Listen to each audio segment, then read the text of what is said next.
नमस्कार मित्रांनी मैत्रिणींनो, मागील व्हिडिओत आपण वाचन स्तर क्रमांक 11 समजून घेतला. त्यातील क्षमता साध्य करण्यासाठी उपक्रम व कृती पाहिल्या. या स्तराची प्रभुत्व पातळी साध्य करण्यासाठी आवश्यक कृतींचा सराव व दृढीकरण हे आपण या व्हिडिओत पाहणार आहोत. ह्या स्तराच्या क्षमता विकसित करण्यासाठी मी पुढे काही उपक्रमांची यादी देत आहे. दप्तरमुक्त शनिवार, गोष्टींचा शनिवार.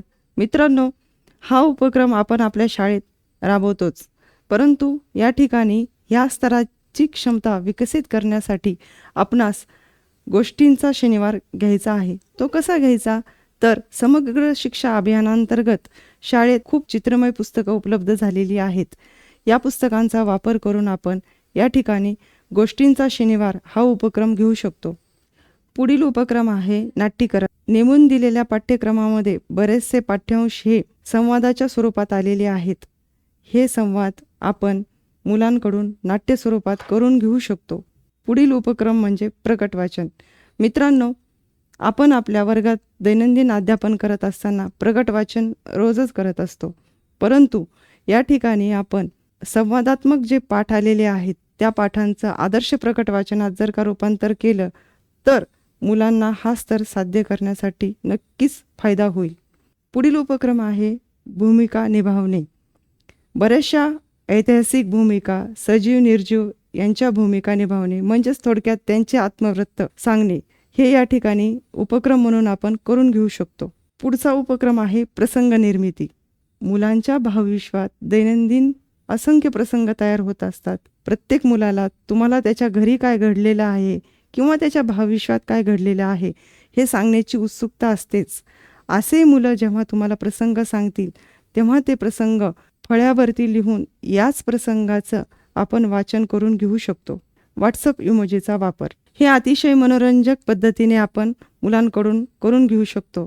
यामध्ये करायचे काय आहे तर पहा, दैनंदिन जीवनामध्ये व्हॉट्सअपसारख्या प्रसारमाध्यमामधून बरेचसे संदेश आपल्याला मिळत असतात. हे संदेशांना आपण जेव्हा प्रतिक्रिया देतो त्यावेळेस आपण व्हॉट्सअप इमोजीचा वापर करतो. म्हणजेच नकळत आपण त्या ठिकाणी आपल्या भावना व्यक्त करत असतो. म्हणजेच आपण एखादी व्हॉट्सअपची इमोजी देऊन त्याच्या आधारे वाक्य निर्मिती करून ती वाक्य वाचण्याचा मुलांना आनंद देऊ शकतो. एकच वाक्य वेगवेगळ्या भावाने वाचणे हे एक मजेशीर उपक्रम आहे.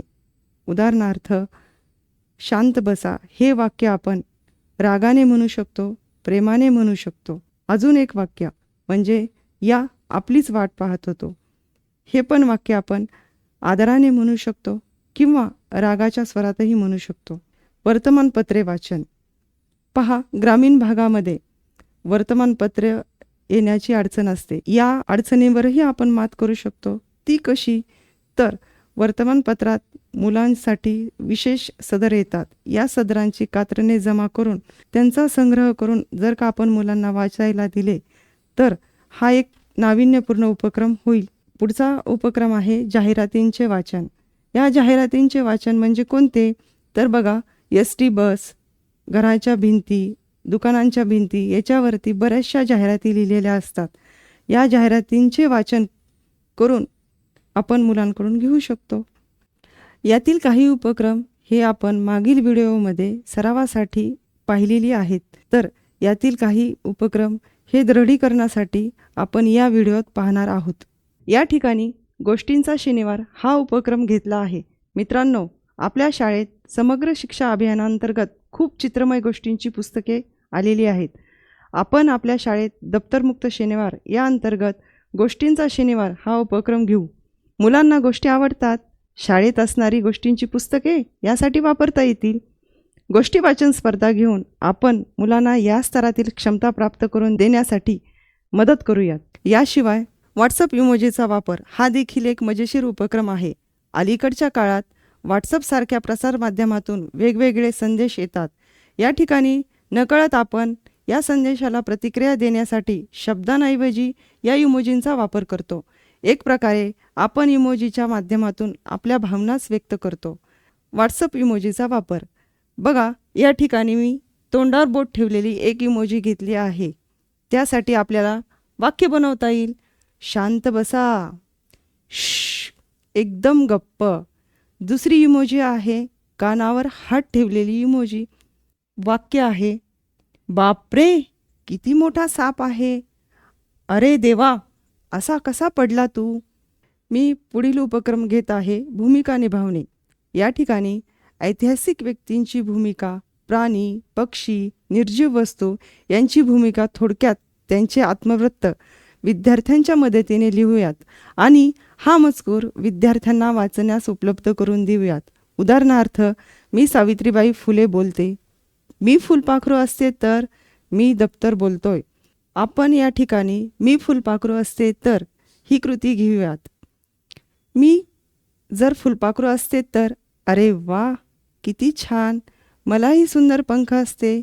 अभ्यासाची काळजी नसतेच मुळी मला. दिवसभर भरकटले असते मित्रांसोबत या फुलांवरून त्या फुलांवर. अशा प्रकारचे स्वनिर्मित मजकूरही वाचन सरावासाठी उपयोगी पडतील. या सर्व उपक्रम व कृती वाचन स्तर क्रमांक 11तील क्षमता विकसित करण्यास नक्कीच मदत करतील. या स्तराची सांगड आपणास श्रुतलेखनाशी घालता येईल. चला तर मग एका नव्या उमेदीने वर्गात जाऊया. धन्यवाद.